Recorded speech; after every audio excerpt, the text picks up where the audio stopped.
Seigneur, oublieras-tu pour toujours? Jusqu'à quand me cacheras-tu ta face?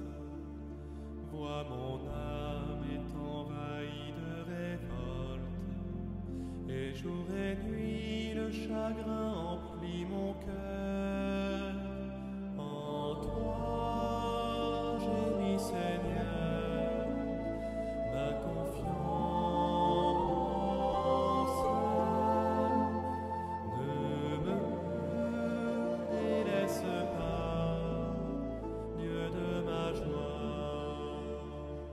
Mon Dieu, pose ton regard sur moi, réponds-moi, illumine mon visage.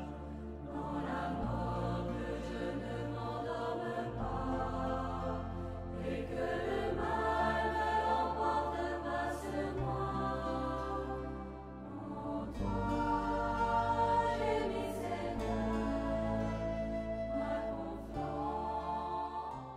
Le Seigneur soit avec vous. Et avec votre esprit. Proclamation de l'Évangile de Jésus-Christ selon saint Jean. Gloire à toi, Seigneur. En ce temps-là, en sortant du temple, Jésus vit sur son passage un homme aveugle de naissance. Ses disciples l'interrogèrent. Rabbi, qui a péché, lui ou ses parents, pour qu'il soit né aveugle? Jésus répondit, ni lui, ni ses parents n'ont péché, mais c'est pour que les œuvres de Dieu se manifestent en lui. Il nous faut travailler aux œuvres de celui qui m'a envoyé, tant qu'il fait jour. La nuit vient où personne ne pourra plus y travailler. Aussi longtemps que je suis dans le monde, je suis la lumière du monde. Cela dit, il cracha à terre et avec de la salive, il fit de la boue. Puis il appliqua la boue sur les yeux de l'aveugle et lui dit, va te laver à la piscine de Siloé. Ce nom se traduit envoyé.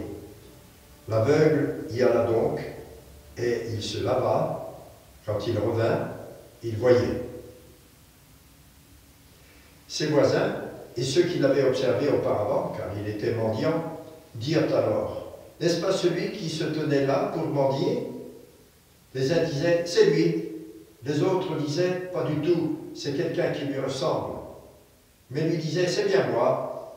Et on lui demandait, alors, comment tes yeux se sont-ils ouverts? Il répondit, l'homme qu'on appelle Jésus a fait de la boue, il me l'a appliqué sur les yeux, et il m'a dit, va à Siloé et lave-toi. J'y suis donc allé, et je me suis lavé, et alors j'ai vu. Ils lui dirent, et lui, où est-il? Il répondit, je ne sais pas. On l'amène aux pharisiens, lui, l'ancien aveugle. Or, c'était un jour de sabbat que Jésus avait fait de la boue et lui avait ouvert les yeux. À leur tour, les pharisiens lui demandaient comment il pouvait voir. Il leur répondit, il m'a mis de la boue sur les yeux. Je me suis lavé et je vois. Parmi les pharisiens, certains disaient, cet homme-là n'est pas de Dieu, puisqu'il n'observe pas le repos du sabbat. D'autres disaient, comment un homme pécheur peut-il accomplir des signes pareils? Ainsi donc, ils étaient divisés. Alors, il s'adresse de nouveau à l'aveugle. Et toi, que dis-tu de lui, puisqu'il t'a ouvert les yeux? Il dit, c'est un prophète. Or, les Juifs ne voulaient pas croire que cet homme avait été aveugle et que maintenant il pouvait voir. C'est pourquoi ils convoquèrent ses parents et lui demandèrent, et leur demandèrent, cet homme est bien votre fils, et vous dites qu'il est né aveugle? Comment se fait-il qu'à présent il voit? Les parents répondirent, nous savons bien que c'est notre fils et qu'il est né aveugle, mais comment peut-il voir maintenant? Nous ne le savons pas. Et qui lui a ouvert les yeux? Nous ne le savons pas non plus. Interrogez-le, il est assez grand pour s'expliquer. Ses parents parlaient ainsi parce qu'ils avaient peur des Juifs. En effet, ceux-ci s'étaient déjà mis d'accord pour exclure de leur assemblée tous tous ceux qui déclareraient publiquement que Jésus est le Christ. Voilà pourquoi les parents avaient dit, il est assez grand, interrogez-le. Pour la seconde fois, les pharisiens convoquèrent l'homme qui avait été aveugle et lui dirent, rends gloire à Dieu, nous savons, nous, que cet homme est un pécheur. Il répondit, est-ce un pécheur? Je n'en sais rien, mais il y a une chose que je sais. J'étais aveugle et à présent je vois. Ils lui dirent alors, comment a-t-il fait pour t'ouvrir les yeux? Il leur répondit, je vous l'ai déjà dit et vous n'avez pas écouté. Pourquoi voulez-vous m'entendre encore une fois? Serait-ce que vous voulez vous aussi devenir ses disciples? Ils se mirent à l'injurier. C'est toi qui es son disciple. Nous, c'est de Moïse que nous sommes des disciples. Nous savons que Dieu a parlé à Moïse, mais celui-là, nous ne savons pas d'où il est. L'homme leur répondit, voilà bien ce qui est étonnant. Vous ne savez pas d'où il est, et pourtant il m'a ouvert les yeux. Dieu, nous le savons, n'exauce pas les pécheurs. Mais si quelqu'un l'honore et fait sa volonté, il exauce. Jamais encore on n'avait entendu dire que quelqu'un ait ouvert les yeux à un aveugle de naissance. Si lui n'était pas de Dieu, il ne pourrait rien faire. Ils répliquèrent, tu es tout entier dans le péché depuis ta naissance et tu nous fais la leçon. Et ils le jetèrent dehors. Jésus apprit qu'il l'avait jeté dehors. Il le retrouva et lui dit, crois-tu au Fils de l'homme? Il répondit, et qui est-il, Seigneur, pour que je croie en lui? Jésus lui dit, tu le vois, et c'est lui qui te parle. Il dit, je crois, Seigneur. Et il se prosterna devant lui. Jésus dit alors, je suis venu en ce monde pour rendre un jugement, que ceux qui ne voient pas puissent voir, que ceux qui voient deviennent aveugles. Parmi les pharisiens, ceux qui étaient avec lui entendirent ces paroles et lui dirent, serions-nous aveugles nous aussi? Jésus leur répondit, si vous étiez aveugles, vous n'auriez pas de péché. Mais du moment que vous dites, nous voyons, votre péché demeure. Acclamons la parole de Dieu. Louange à toi, Seigneur Jésus.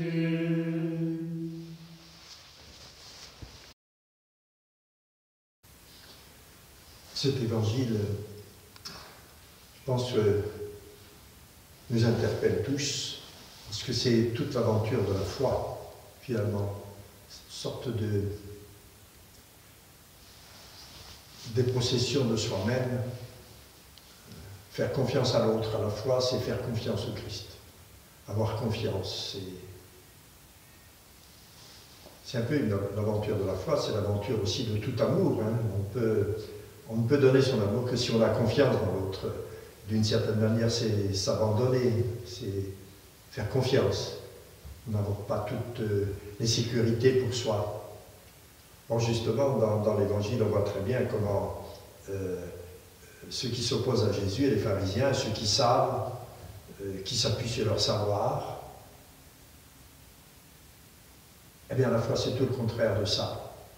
C'est être dépossédé d'une certaine manière de son savoir, de ses sécurités, pour faire confiance à la parole du Seigneur, à son amour.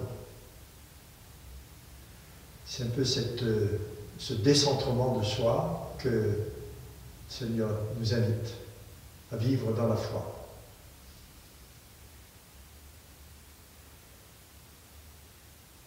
Et d'une certaine manière, l'épreuve que nous sommes en train de vivre avec le coronavirus, c'est qu'on avait organisé notre vie, et c'est normal, avec un certain nombre de sécurités, de tout ça. Et puis,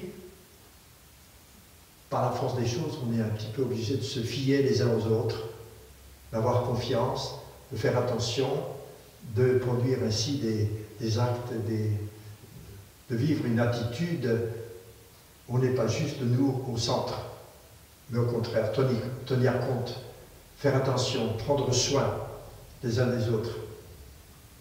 Et on voit bien comment c'est difficile au niveau d'une société, au niveau, pour y arriver. On voit bien. Parce qu'on a toujours un fond d'égoïsme, un fond voilà, d'affirmation, d'orgueil, de vanité en soi, pour dire, mais non, c'est moi, je suis... Eh bien non. Eh bien non. Il faut lâcher un peu. Bien sûr, il faut lutter contre la maladie. Je ne dis pas qu'il faut bien sûr, mais prendre toutes ces précautions, justement, c'est une certaine attitude qui a quelque chose à voir avec la foi. Foi en l'autre, attention à l'autre. Ces communications que nous avons avec nos communautés, avec les personnes que nous aimons, peut-être ça fait longtemps quand nous communiquons cela, nous voulons leur dire qu'on est proche d'eux, malgré les distances que nous sommes obligés de mettre. Puis en retour, nous recevons un peu ce bonheur de savoir que notre parole compte, que leur parole compte aussi pour nous, que nous ne pouvons pas vivre les uns sans les autres. Voilà, ça je crois que le Seigneur nous ouvre les yeux pour ça. Je voulais juste dire, peut-être aussi reciter de l'Épître aux Éphésiens. Autrefois vous étiez ténèbres, c'est-à-dire, maintenant, dans le Seigneur, vous êtes lumière, baptisés. Le baptême, au début, on appelait ça l'illumination. Dans les premiers chrétiens, on disait ça, l'illumination du baptême. Conduisez-vous comme des enfants de lumière. Or, la lumière a pour fruit tout ce qui est bonté, justice, vérité. Voilà le défi devant lequel nous sommes. Bonté, justice, vérité. Demandons au Seigneur de nous aider à vivre et à produire ces fruits de bonté, de justice, de vérité, d'amour mutuel, de respect mutuel.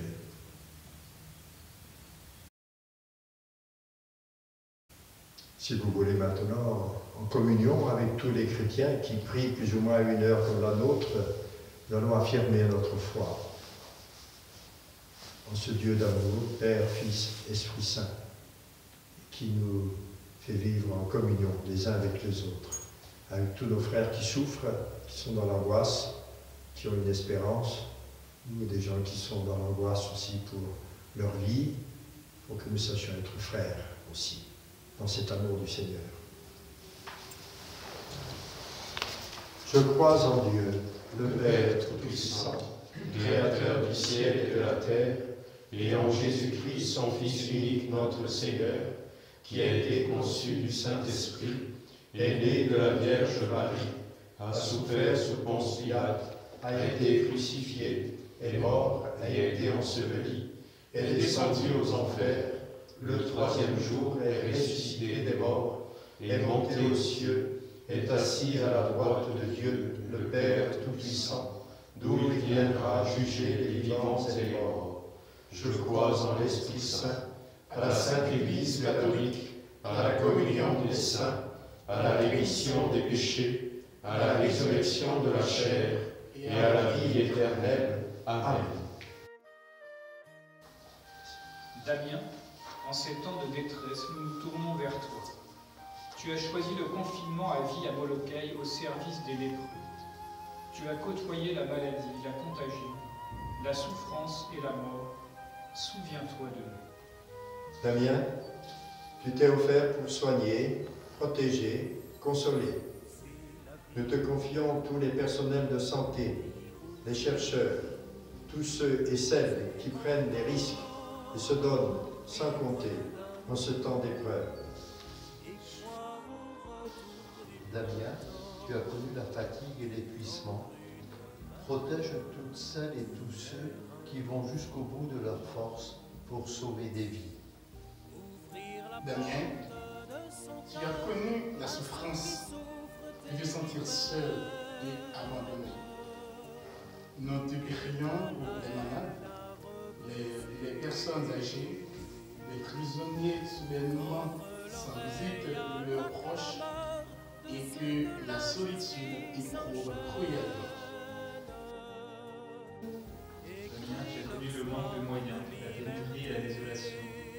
intercède auprès de notre Père du ciel pour qu'il mette au cœur de tous les peuples et de leurs dirigeants le sens de la solidarité, de l'entraide, du bien commun et le souci des plus démunis. Damien, tu n'as guéri aucun lépreux, mais tu les as tous aimés et servis. Obtiens-nous de savoir trouver les gestes, les attentions, les paroles qui les confortent. Damien, au cœur de la souffrance, à l'ombre de la mort, tu es resté fort, courageux, persévérant. Obtiens-nous la même force d'âme en ces temps de malheur. Damien, à Molokai, débordé par l'urgence d'aimer et de servir, tu as toujours trouvé le temps de prier et d'adorer. Renouvelle en nous le goût de la prière et l'espérance en la miséricorde de Dieu. Damien, à Molokai, tu voulais que chaque victime de la lèpre ait une sépulture digne. Accueille avec toi auprès du Père toutes les victimes de l'épidémie en cours. Damien, à Molokai, tu as fait jaillir la lumière dans les cœurs blanchis dans la nuit de la détresse.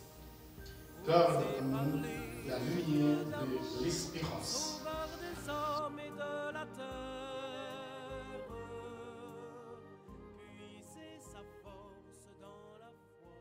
Et prions ensemble au moment d'offrir le sacrifice de toute l'Église. Pour la gloire de Dieu et le salut du monde. Seigneur, nous te présentons dans la joie le sacrifice qui sauve notre vie et nous te prions humblement. Accorde-nous de le célébrer avec respect et de savoir l'offrir pour le salut du monde. Par Jésus, ton Fils, notre Seigneur. Amen. Le Seigneur soit avec vous. Et avec votre esprit, Élevons notre cœur. nous le tournons vers le Seigneur. Rendons grâce au Seigneur notre Dieu. Cela est juste et bon. Saint, Saint, Saint, le Seigneur, Dieu de l'univers, le ciel et la terre sont remplis de ta gloire. Hosanna au plus haut des cieux. Béni soit celui qui vient au nom du Seigneur. Hosanna au plus haut des cieux.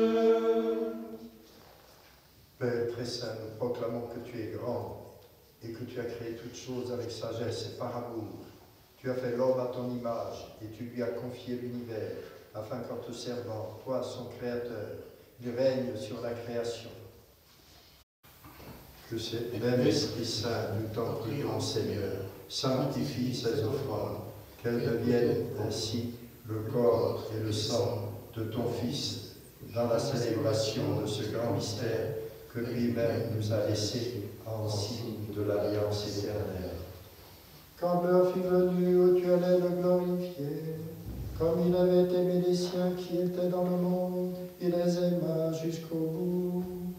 Pendant le repas qu'il partageait avec eux, il prit le pain, il le bénit, le rompit et le donna à ses disciples en disant: Prenez et mangez-en tous, ceci est mon corps livré pour vous.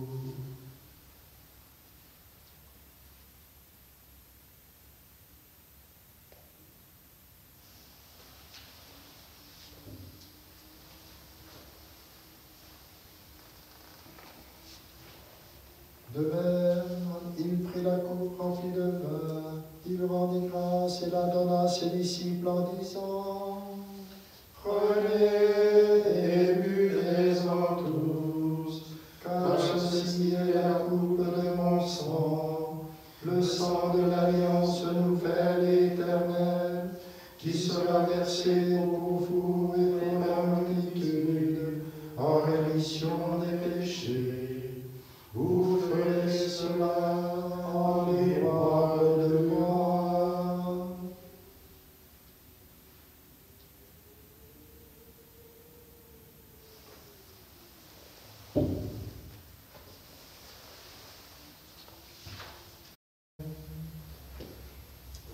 communion avec toutes les personnes que nous connaissons, que nous portons dans notre cœur, et qui en ce moment aussi sont unies à notre prière, toutes les personnes à travers le monde qui vivent de cet amour du Seigneur. Nous osons dire, Notre Père, qui es aux cieux, que ton nom soit sanctifié, que ton règne vienne, que ta volonté soit faite sur la terre comme au ciel. Donne-nous aujourd'hui notre pain de ce jour. Pardonne-nous nos offenses, comme nous pardonnons aussi à ceux qui nous ont offensés. Et ne nous laisse pas entrer en tentation, mais délivre-nous du mal. Délivre-nous de tout mal, Seigneur, et donne la paix à notre temps. Par ta miséricorde, libère-nous du péché. Rends-nous forts devant les épreuves, dans cette vie où nous espérons le bonheur que tu promets et l'avènement de Jésus-Christ, notre Sauveur. Car c'est à toi qu'appartiennent le règne, la puissance et la gloire pour les siècles des siècles. Seigneur Jésus-Christ, tu as dit à tes apôtres, je vous laisse la paix, je vous donne la paix. Ne regarde pas nos péchés, nos fragilités, nos peurs, mais la confiance que nous mettons en toi et ton amour. Donne-nous toujours cette paix. Conduis-nous vers l'unité parfaite, toi qui es vivant, ressuscité au milieu de nous et pour les siècles des siècles. Amen. Que la paix du Seigneur soit toujours avec vous. Et avec votre esprit. Faisons-nous un signe de paix de la part du Seigneur.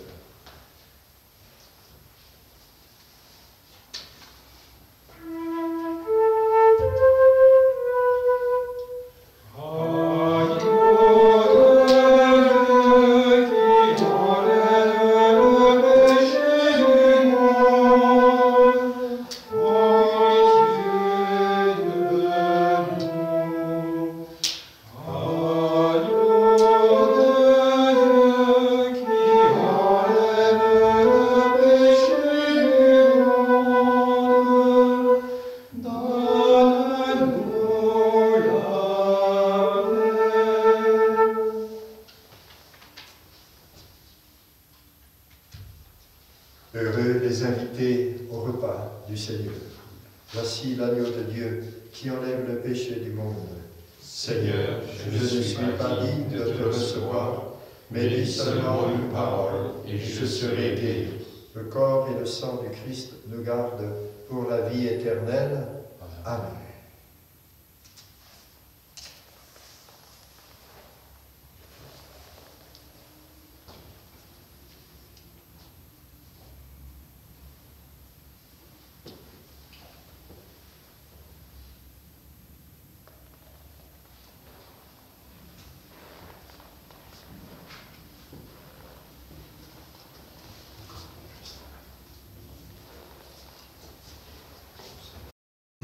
Prions le Seigneur.